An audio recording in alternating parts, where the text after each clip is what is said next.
Hello everyone, Andy T here. I just thought I'd show you one of the models I've recently completed. It's the trio of trikes. So we've got the red one here is the Peel P50. It was made originally on the Isle of Man.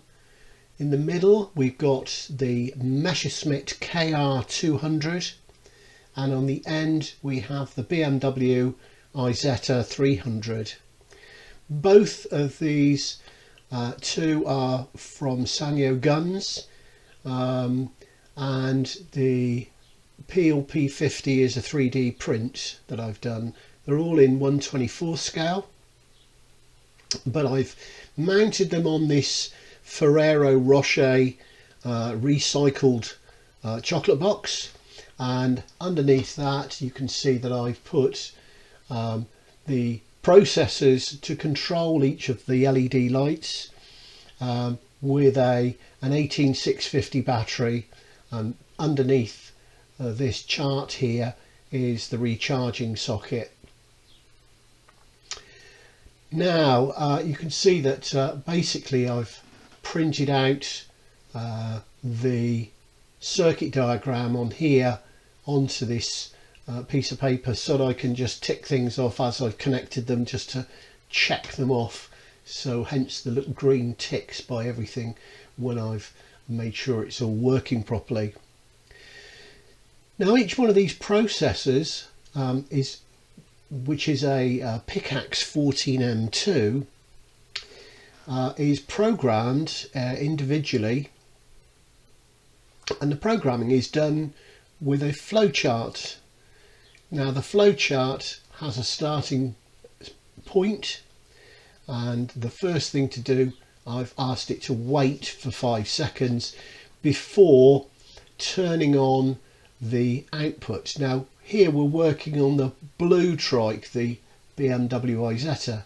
So the outputs in this case are all of the lights. I want the lights to come on although it's at night time. So we've got the number plate light and the front headlights and the rear lights as well.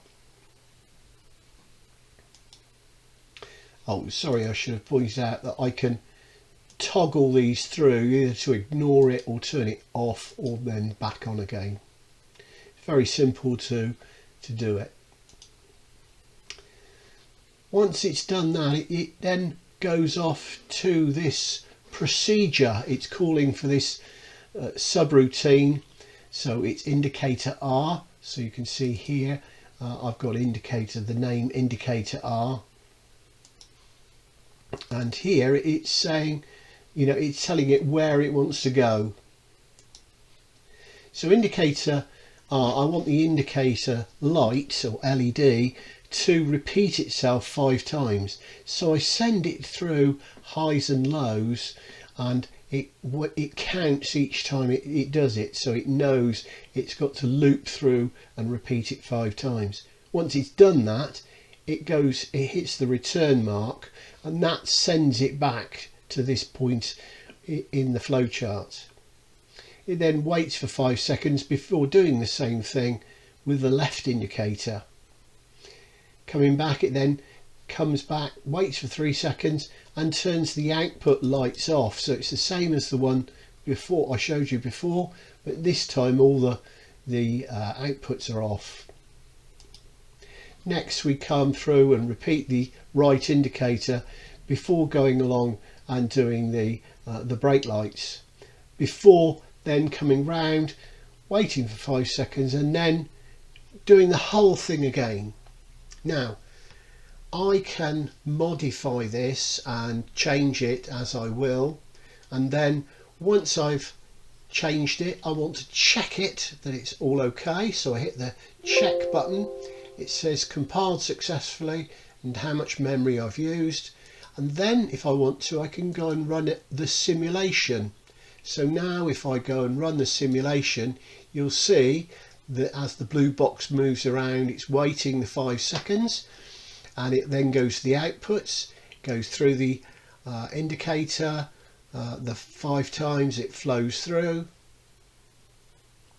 and so all this time on this window in the bottom left hand corner, you can see the lights flashing on and off here, for instance. So we're seeing all the main lights on, but now it's going to finish doing this, and now it's going to turn all the lights off.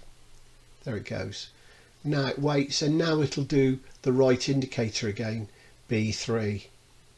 So it's a very simple system to actually set up and program using this flowcharting technique.